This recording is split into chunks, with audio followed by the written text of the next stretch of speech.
Part 9 ditunda. Al, udah yuks. Udah malam nih. Haris kemana? Jadinya gimana masalah kalian? Dahlah. Ceritanya nanti aja, gamut gue. Di sepanjang jalan, Alia terdiam menatap jendela mobil. Hal banyak yang ia pikirkan.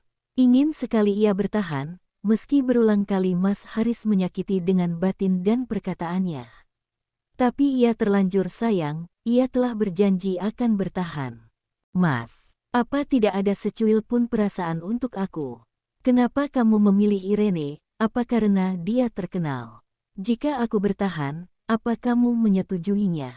Setidaknya mama akan baik-baik saja ketika kita bersama. Bersama saat di rumah sakit ketika mama sembuh. Lo pasti lagi mikirin Haris ya? Sinta menyetir dan memegang bahu Alia. Heuam, tadi aku lihat Irene di ruangan bersama pria lain. Aku mau kasih tahu Mas Haris, semoga dengan itu. Semoga apa? Semoga Haris bisa cinta sama lo Al. Lo pikir si Haris bakal percaya gitu aja, ada bukti gak? Alia terdiam. Ia hanya memerhatikan tanpa menoleh dan melihat pria tadi. Jelas salah ia tak merekamnya. Hingga ia menggeleng kepala dan menunduk. Please Al. Masih banyak kebahagiaan lain, Haris bukan pria tepat yang harus lo pertahanin. Yasin, tapi, oke, gue berharap mata hati lo kebuka, sulit menyingkirkan perasaan itu dengan cepat. Gue pernah ada di sisi itu. Tapi semua pasti akan berlalu Al. Semangat ya, gue yakin lo pasti bakal bahagia. Thanks Yasin. Tak lama Alia menerima pesan dari Haris. Ia meminta dirinya besok untuk menemuinya di kafe Bulan jam 5 sore. Hal itu membuat Alia terbang dan sedikit mengirim emoji senyum. Sinta hanya berusaha melirik, tapi ia begitu terkejut pasrah saat Alia membalas pesan dari suami yang jahat menurutnya. Haduh, susah kalau ngomong sama orang kasmaran, celetuk Sinta. Gak gitu Sin, aku cuma mau ketemu aja kok, bela Alia. Yowis. Terus tadi kamu mau cerita apa? Kenapa tadi pas aku telepon? Pintu ketutup lama, kamu kemana sampai kamu keluar wajah sama jalan kamu aneh kayak zombie. Alia terdiam, menatap kaca spion dan melirik ke arah Sinta. Ia bingung untuk mengatakan kejujuran saat tadi dengan pria tanpa wajah yang jelas. Hanya hitam ruangan tapi ia jelas melihat jas dengan meraba saja. Ia sudah tak asing dengan model dan kain branded apa yang dikenakan pria tadi. Aduh, Sin, gelang gue gak ada, teriaknya. Hingga Sinta terhenti dan mencoba mencari satu benda yang hilang. Yang mungkin saja masih di sekitaran mobilnya terjatuh. Keesokan harinya, Alia telah sampai di kafe Bulan. Nomor 27 adalah nomor favorit Haris. Entah dari mana ia tahu, tapi ia hanya sering mengamati pria yang ia cintai itu, dari semenjak ia bertemu. Setiap berhenti di sebuah kafe, dengan ruangan kedap dan tertutup, ia memasang sambungan wifi yang disambungkan ke laptopnya. Setelah memesan dari kasir, hal yang tak pernah Alia ingat adalah kata manis. Duduklah, aku tidak suka melihat wanita menunggu di depan pintu. Tapi, bagaimana jika aku? Diamlah. Dengan begitu kamu tidak akan mengganggu konsentrasiku. Alia mendapat perintah dari Haris. Ia senyum penuh dan menutup wajahnya karena malu. Hingga ia menemani dan membaca sebuah buku tanpa suara. Meski hal kecil yang Alia ingat, meski Haris tak pernah banyak bicara. Itu adalah ciri karismatiknya, membuat rasa suka menjadi cinta semakin dalam. Jadi jika Haris memintanya berpisah, ia tak rela dan ingin sekali berada di sampingnya selalu. Tak lama, Haris pun datang dan kembali menatap peluh tatapan Alia yang tersenyum. Tapi tidak dengan Haris, ia menggulung baju kemeja di lengannya yang sedikit kucel. Biar aku bantu Mas, pinta Alia. Dengan diam, Haris duduk dan menatap Alia dengan penuh banyak pertanyaan.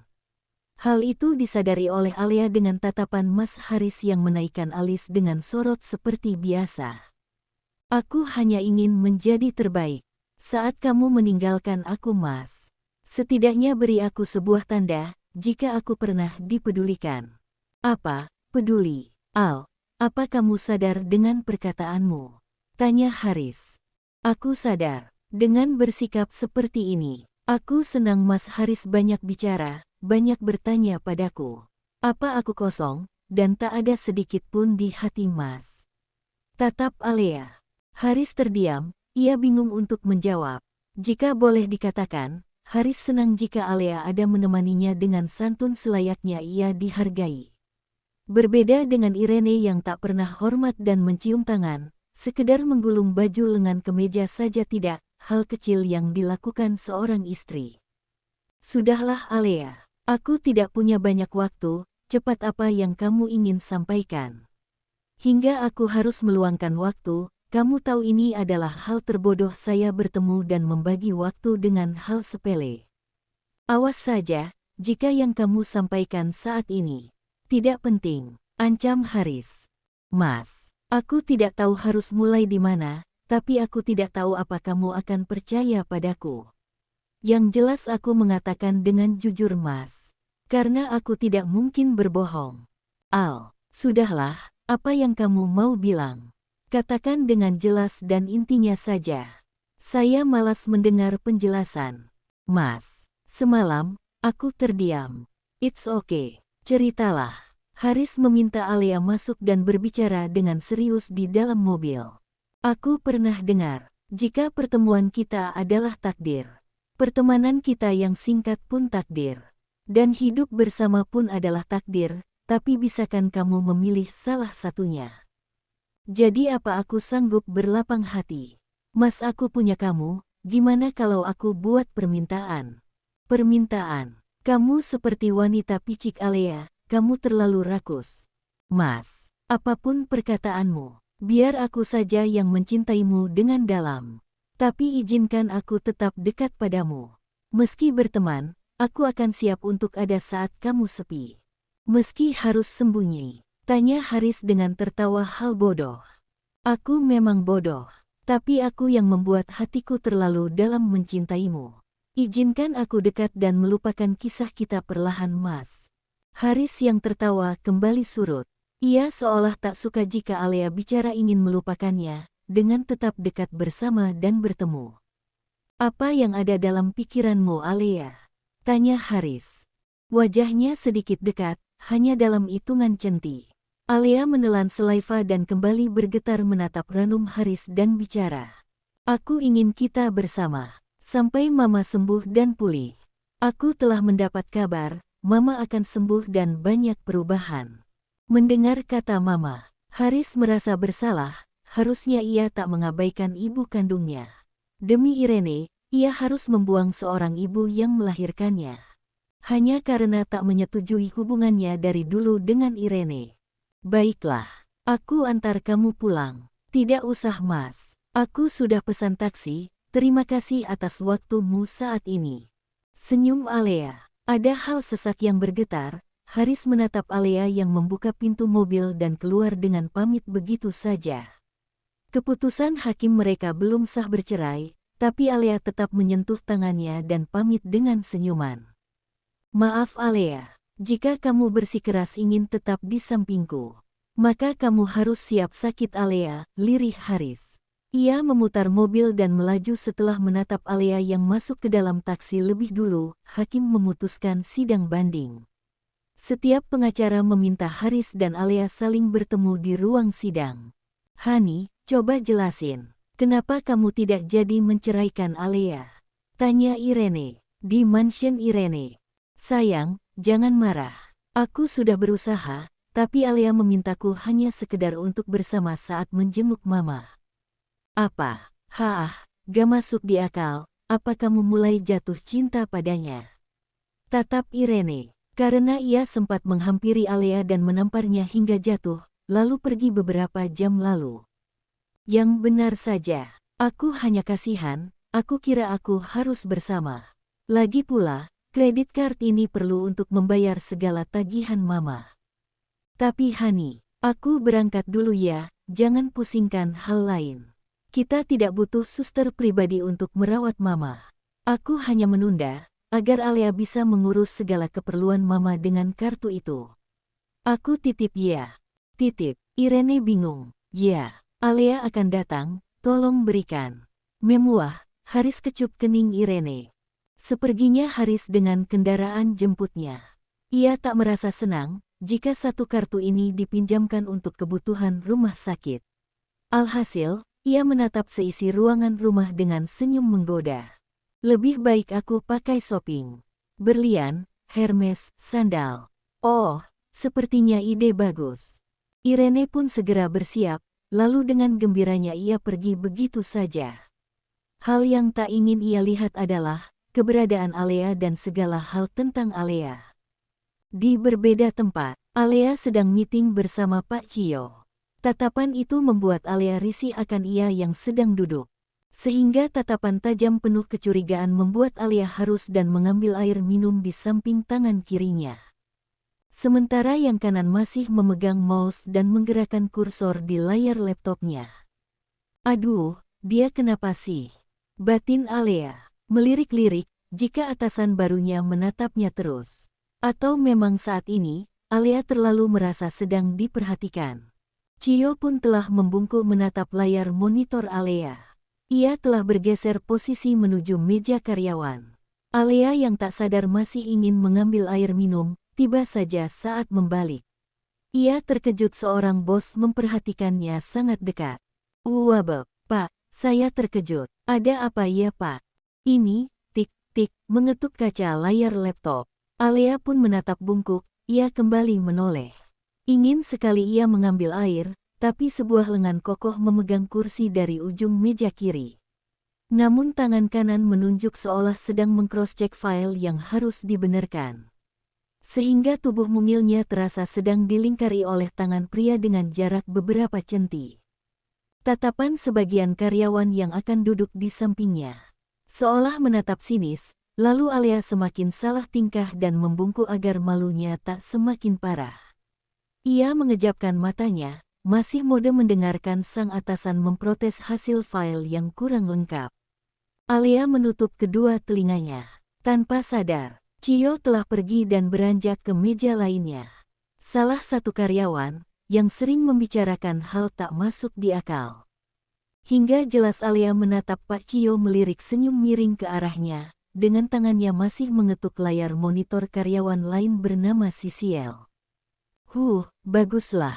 Jika hanya saya saja, sudah pasti mereka semakin tak suka, lirih Alea.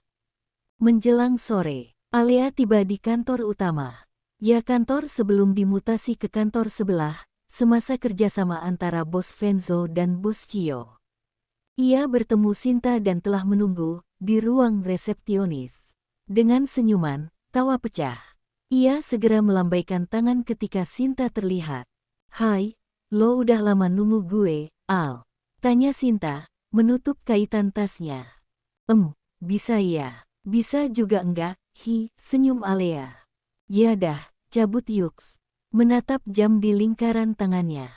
Hingga beberapa saat, mereka tiba di Cafe Star.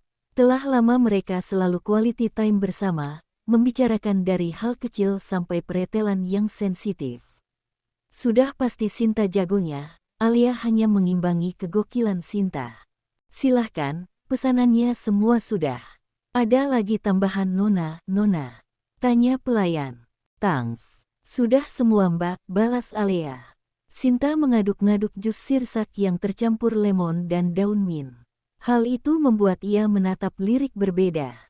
Udah gak usah marah dong, gue gak bisa kelolo sampai marah lama. Sorry ya, pinta Alea.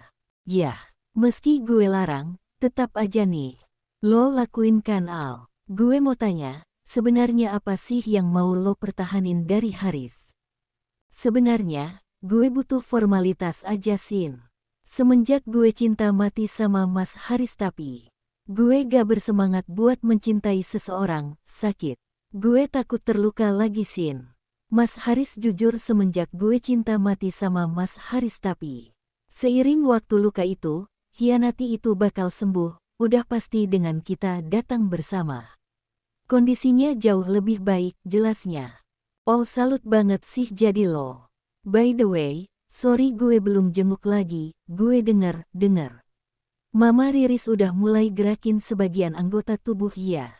Ya, gue seneng banget Sin. Gue harap kondisi Mama semakin baik, dan gak pernah denger kondisi gue sama Mas Haris yang sebenarnya. Sinta hanya bisa memahami saat ini, ia sulit mencecar dan memaki Alea untuk saat ini. Karena pendirian Alea jika A, dia tidak akan mudah menjadi B dalam waktu sekejap. Setelah itu mereka makan bersama, hal yang membuat penasaran adalah raut wajah Alea yang terdiam berbeda. Al, lo yakin penjelasannya itu aja? Gimana, maksud kamu Sin? Tanya balik Alea. Alea hanya malu mengatakan, ia sudah tahu, tak akan bisa berbohong pada Sinta. Begitupun jika Sinta menyembunyikan sesuatu padanya. Alea lebih tahu akan sikap, sifat dan kebiasaan mereka masing-masing. Sebenarnya gue risih. Menurut gue, parfum Pak Cio. Parfumnya mirip sama. Yang jelas dong Al, lo kok ngomong kecil banget, pakai lirik. Kayak diintai aja. Set, lo inget tempo lalu malam kita ke klub antar berkas file ke Pak Venzo. Inget gak? Oh, iya, gue inget pas lo kena itu, Kaan. Suara Sinta mengecil saat dibekap tangan Alea. Karena saat ia mengingatnya suaranya seperti berteriak. Piwi, bau sambal Al. Alea pun berbisik untuk Sinta mengecilkan suaranya. Hingga beberapa saat suasana tenang. Alea kembali bicara menjelaskan pada Sinta.